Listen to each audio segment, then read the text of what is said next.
Oltinsoy tumani Xo'ja Qirot qishlog'ida tavallud topgan. Tog'ay Murodning ilk romani Otamdan qolgan daralar o'zbek milliy adabiyotida o'chmas hodisa bo'lgan. G'urbatda g'aribu shodumon bo'lmas emish.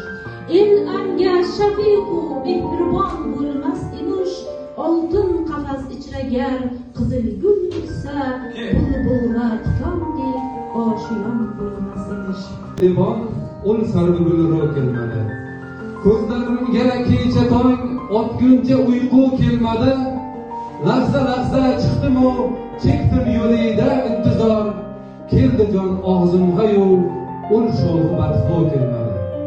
Baxtli insonlarga tegmasin ko'zlar, ortingizdan aytilsin chiroyli so'zlar.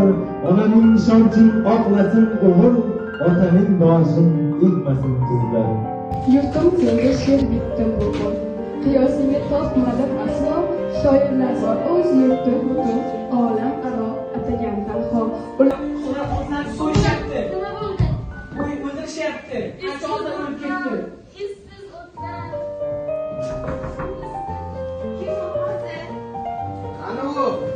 Alo. Sira. Ot qani? Bilmayman. Odamzod shundayki, bor bo'lsa ko'rolmaydi, yo'q bo'lsa berolmaydi.